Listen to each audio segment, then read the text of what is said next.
If there's a fire broke out over there, you left the stove on, and there's the fire extinguisher over there, you don't just sit around talking about it. You get up, you grab that fire extinguisher, and you go put out the fire. Doing something right now and doing it fast makes sense when you know what to do. You could say that the world's on fire right now, so why are we sitting around? The problem is that we don't have a big enough fire extinguisher. We don't know what to do. The situation that the world faces is more like you see a fire there, and over there, and over there, and everywhere. All the buildings in the neighborhood are on fire. And you just have a fire extinguisher. Are you gonna run into that inferno and start spraying it around, knowing that it won't do any good? Probably what you need to do is to tell everybody. And then, what if people don't believe you? You're like, hey, look, flames, smoke, look, the neighborhood's on fire. And they're like, if the neighborhood were really on fire, then everybody would be in an uproar about it. But they're not. Everybody's talking about Kim Kardashian's underwear, or lack thereof. If the world were really on fire, if global warming were really that much of a threat, if the situation at Fukushima were really that bad, and deforestation, if the oceans were really being emptied of fish, people wouldn't be talking about all those kinds of things. We're surrounded by these signifiers of normality, which makes it hard even for ourselves to believe that the world is on fire. So in those situations, what do? What happens when people don't listen to you? What happens then when you realize maybe that the way you're talking to them is turning them off? Like maybe there's something inside of you. And maybe the world being on fire reflects something inside of yourself too. So then you are called to do spiritual work, maybe, to do work on the level of relationship, the level of communication. Sometimes we realize that all of the things that we've been doing are just contributing to the problem.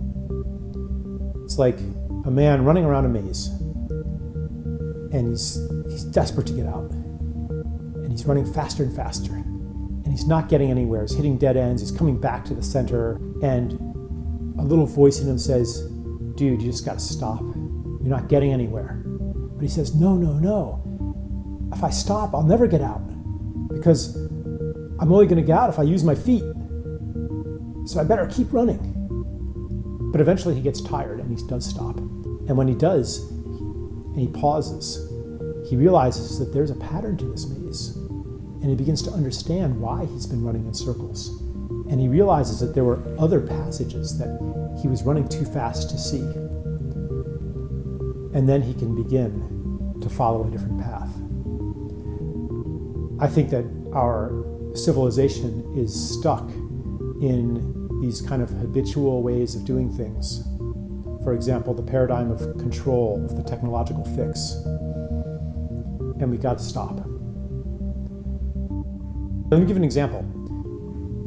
So Sandy Hook happened last year, a school shooting. And the response was, well, we got to make schools more secure. And people, should we do that with just more sophisticated locks? Should we have more metal detectors, security guards, arm the teachers, gun control?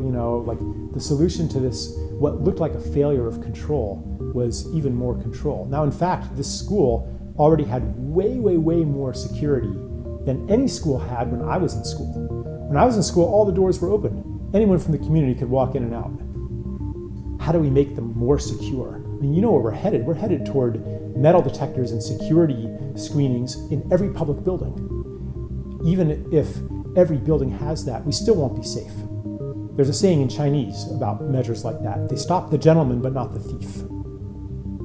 So maybe we need to stop for a minute.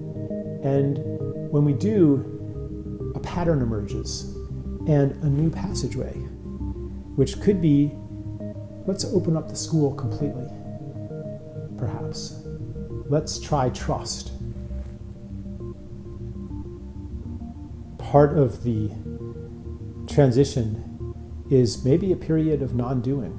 a period of latency, a period of stepping into the mystery and letting go of our habitual responses to things.